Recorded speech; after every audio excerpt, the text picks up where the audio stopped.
So in today's talk, I'm going to be talking about how we can leverage programmable data planes in order to offload control plane tasks directly to hardware.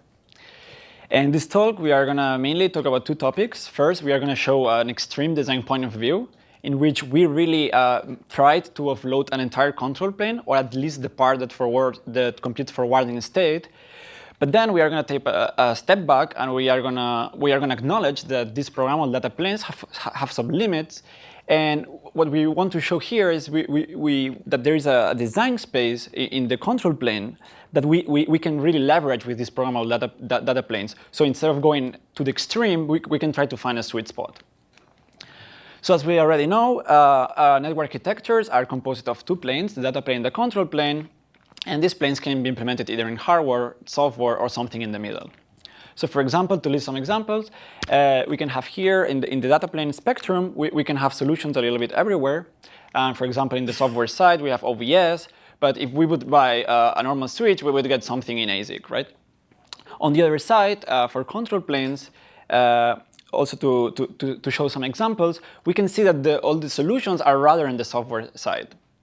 And this is not surprising because control planes really need to run these distributed algorithms that are quite complex, and they need the flexibility that software is providing.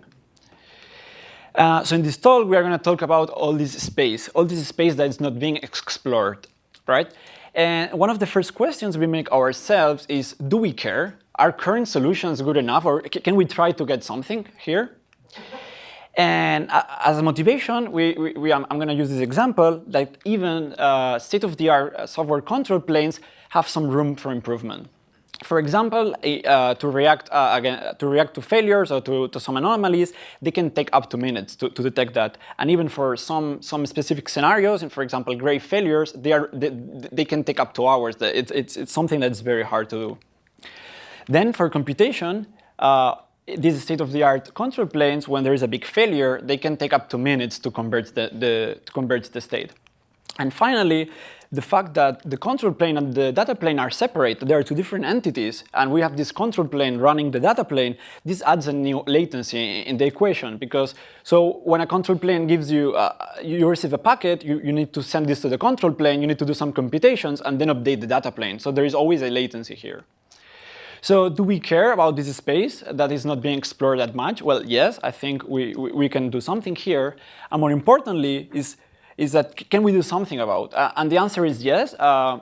Nowadays, we are in a very good moment. Programmable data planes are getting very, very fast, and they can process billions of packets per second. But not just processing them. They can run some very interesting operations on these packets. They can modify headers. They can do some small computations.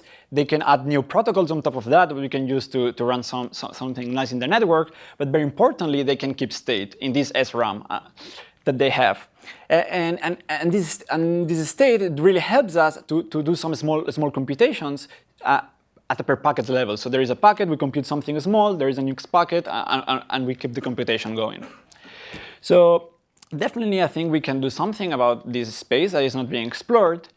In the presentation, as I said, we will show two things. We will show rather a solution that is almost 100% in hardware. We will show how we managed to implement a control plane in hardware.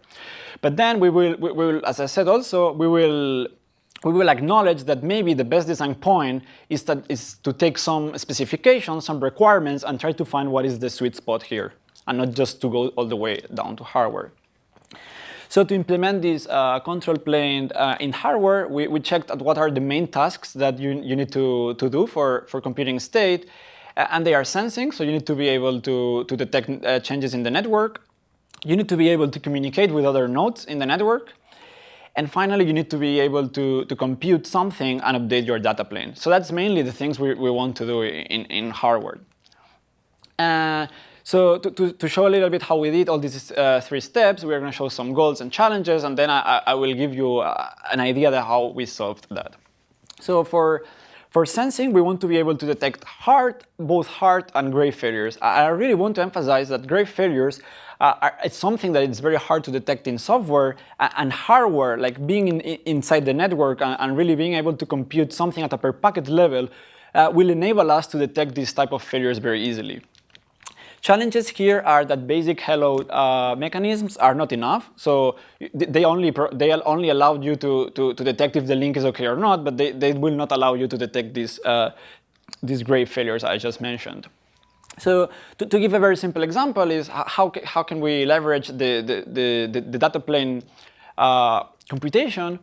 So we have an example here with two switches, and they have these in memory, so that they have these registers, and we save some mapping between some destinations and some counters, right?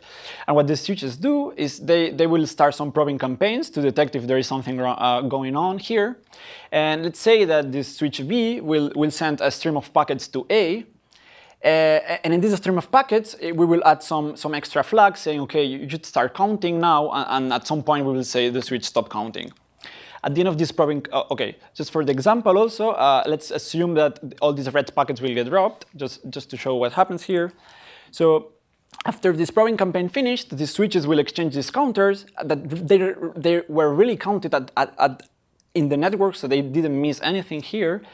And they will exchange these counters and realize that something went wrong. So you can really, now in the data plane, try to do something about it without having to ask any control plane. For the notification side, what we need here is we need a mechanism to communicate with other nodes, but basically what we really need to implement here is a broadcasting system. The challenges here are that avoiding broadcast storms, it's very important, and we need some reliable communication. To avoid broadcast storms, we leverage the programmability and added some protocols, and specifically we use sequence numbers to avoid these storms.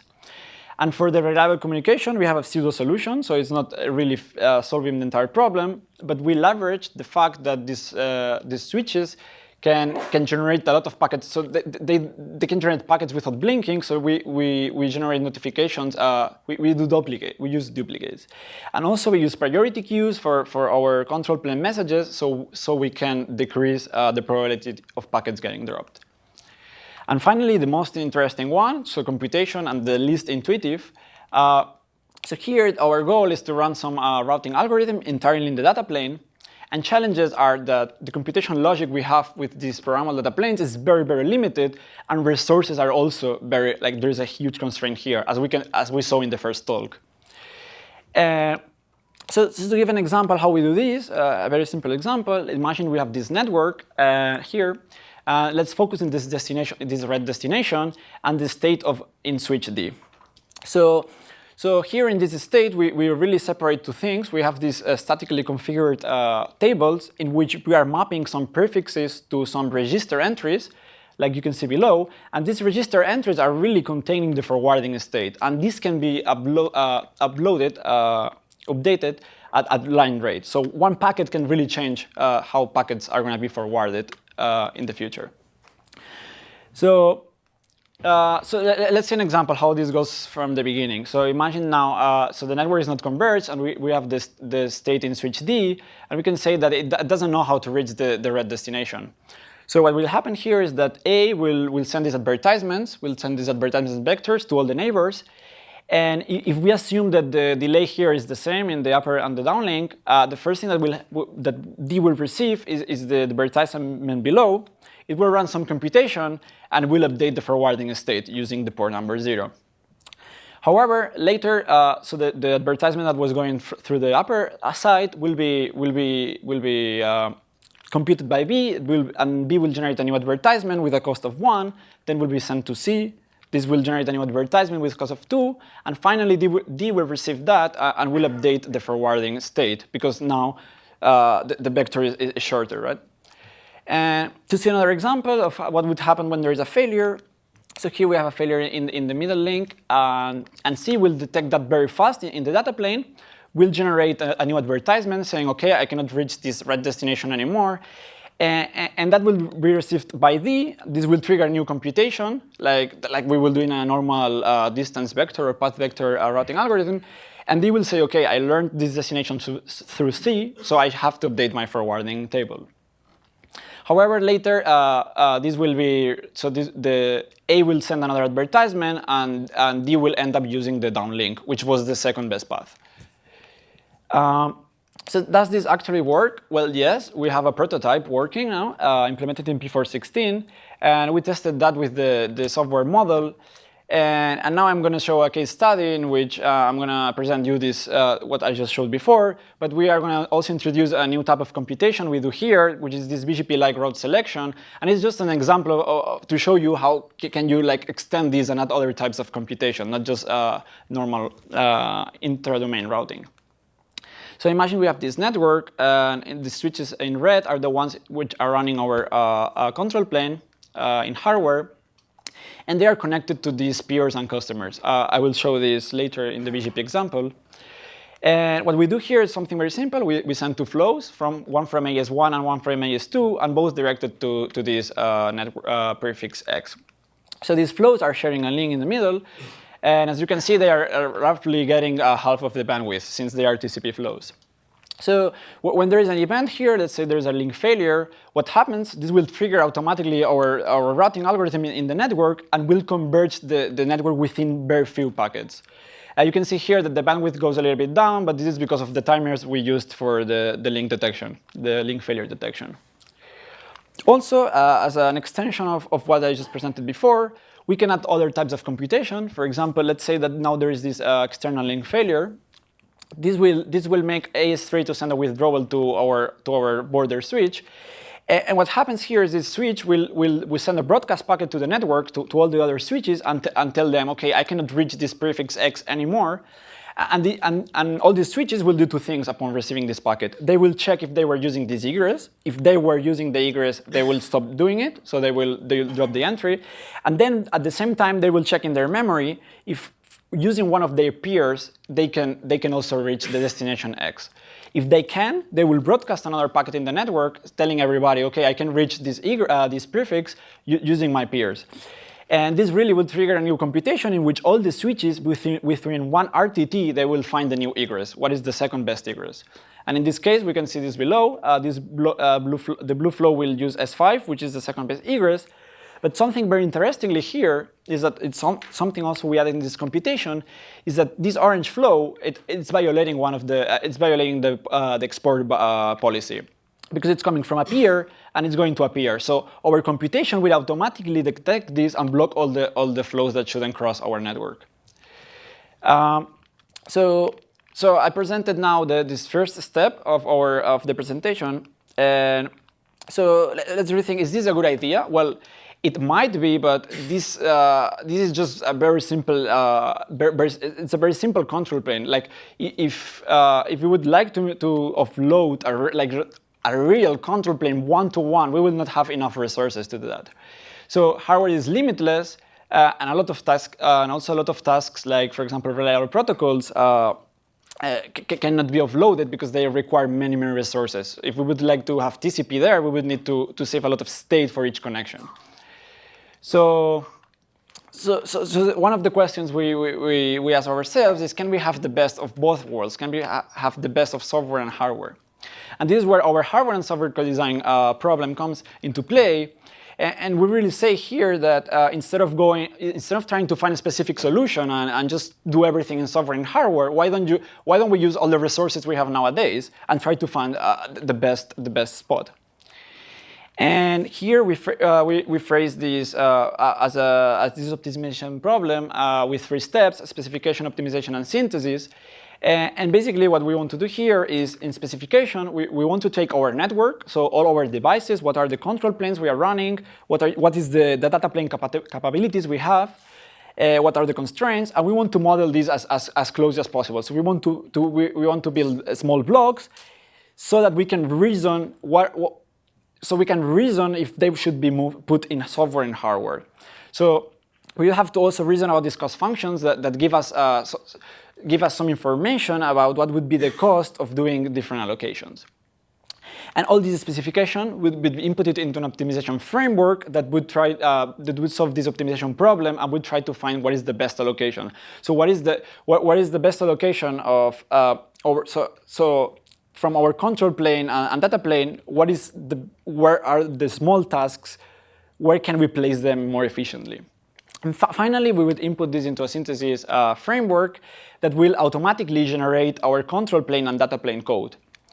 And this is very nice because we can come tomorrow with new requirements. So we buy new devices, we have new constraints. So now we have more memory or something different. We run this process again, and we get a completely new control plane and data plane. So in this talk, to summarize, we identified that there is an exploit opportunity in the design space of control planes. And now, thanks to programmable data planes, I think it's the right moment to try to find something there, to try to find if there is a good opportunity. Then we showed that programmable data planes are expressive enough to implement route control plane tasks in the data plane. And finally, just now, we show that we can frame this as an optimization problem and try to explore all this space with hardware and software co-design. So I'm happy to take questions or discuss about all the ideas exposed here.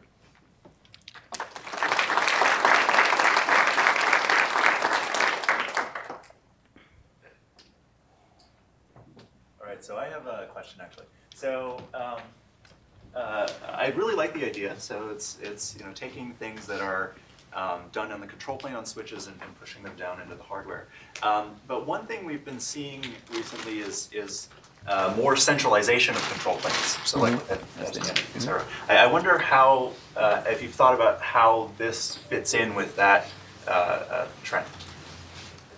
Well, I really think it's something completely different because when you have these centralized control planes, you're adding a lot of latency, and what we want to do here is to decrease that, and of course we don't want to implement the entire control plane like in this centralized thing. We just want to identify which are the tasks that that make sense to be there, and they should be in hardware. And I really think you can use both. We can have these. We can try to find from this centralized control plane which things shouldn't even be there, which things we can move into the network. But I think it's a little bit different. Like they are complementary, but yeah, yeah. Hi, I enjoyed your talk and enjoyed reading your paper. I was just wondering the is it a good idea part. Can you tangibly tell us what benefits you get from doing this design with respect to some important properties of the control plane? For example, in terms of the complexity of convergence, right? It seems like you still take probably the same number of rounds because you're not changing the algorithm in any way. Well, if I may finish my question. That's true. We are not changing the algorithm, but the thing is that here, like, you can really converge within like few packets. Like you can really find a new port. You can really find a port within 2 packets, and these packets are traveling very fast here. Whereas if you have to go to the control plane and ask, you really have to go through the software that will add a lot of latency. No, but let's say you're talking about a distributed control plane where it is the switch CPU running some protocol. You're basically talking about a few extra clock cycles or microseconds or whatever to go to the control plane, do the processing, and go back. In the WAN context, the example that you showed, that shouldn't make a big difference. Whether you do that on the switch's CPU versus on the data plane. I'm trying to understand in the WAN context, what kind of benefits do you get from doing this? Okay, from running what I showed you, maybe there is not a big difference if your software control plane is very, very fast. But one of the nice things, and I didn't talk about this, is that when you can control the forwarding state really in the data plane, you can actually drop 0 packets. You could keep connectivity.